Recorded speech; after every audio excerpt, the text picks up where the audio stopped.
All right, so the 5-year treasury is at 4.18 and the 10-year is at 4.19. Now, last week we had what appeared to be another ridiculously strong jobs report.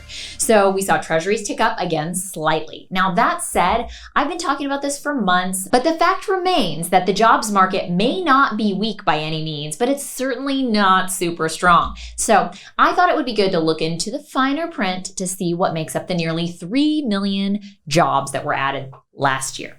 Now, before I get into that, let's quickly clarify the difference in non-farm payrolls and the unemployment rate.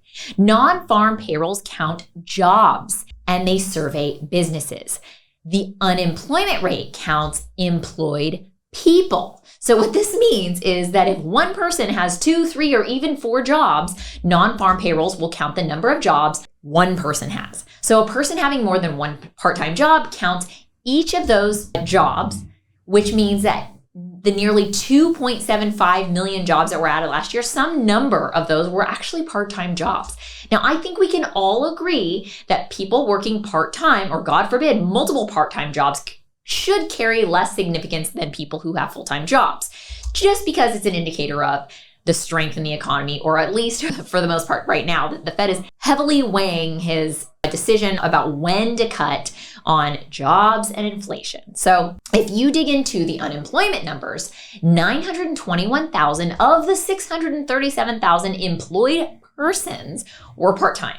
Yeah, I know that doesn't make any sense, right? What that actually means is we lost 284,000 full-time workers, meaning we have fewer full-time workers than we did a year ago.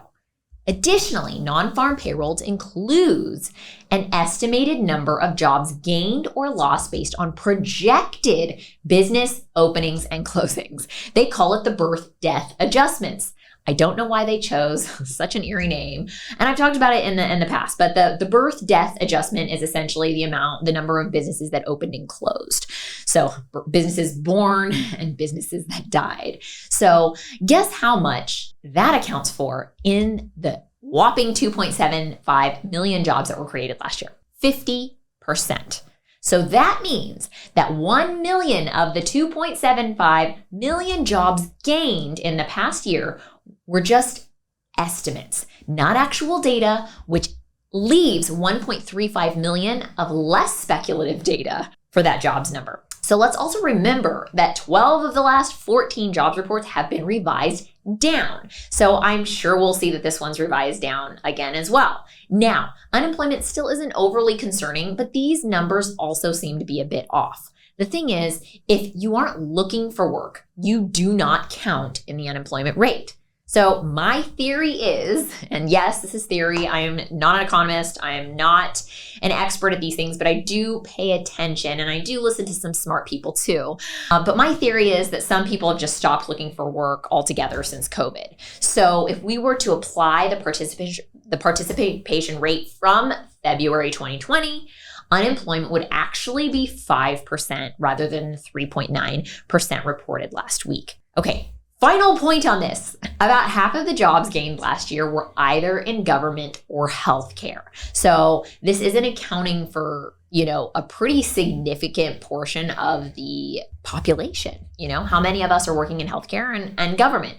Now, that is a pretty decent percentage of people, but it doesn't account for all the small businesses. It doesn't count for people in real estate, financial sector, tech, like all these other sectors. So that's great that there have been a lot of government jobs and a lot of healthcare jobs hiring, but it's not really a good way to measure how good the jobs market is doing. So anyways, all this being said, that just means that the labor market's not as strong as headlines make it out to be. Now, I'm not saying that it's weak by any means. I'm just saying it's not like this gangbusters job market that the media is really making this out to be. And rates are really, really hinging on a lot of this data. And the problem is when you take the kind of highlights of the data, it sounds a lot better than when you actually dig into the details, which most of us are not going to be doing because it's really boring.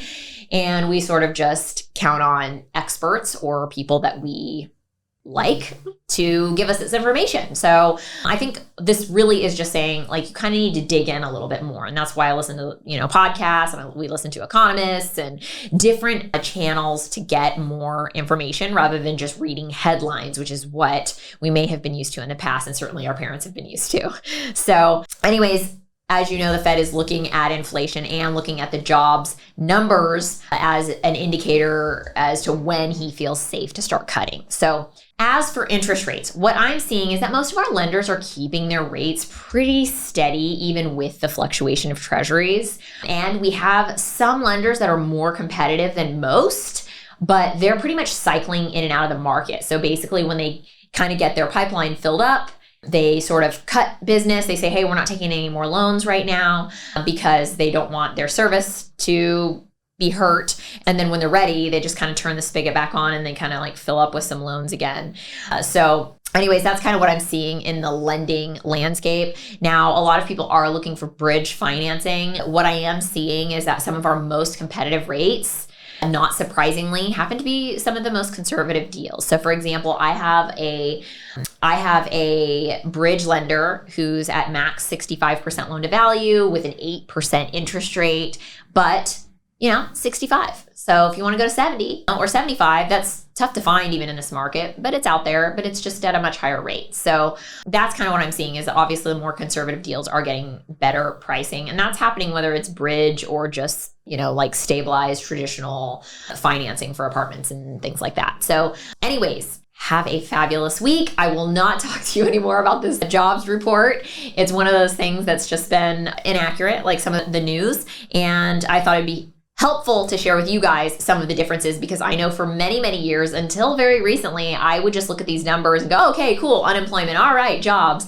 And that was pretty much as far as I looked into it. And then I started to dig in, which is what you do when things are going wrong or, maybe not going as well as you'd like. So for example, the economy or at least real estate is a little bit slow right now, right? So I wanted to learn and dig into those numbers. Hopefully you guys found it helpful. Have a fabulous week. And I will see you next week after we get a CPI report tomorrow, I believe. So anyways, see ya.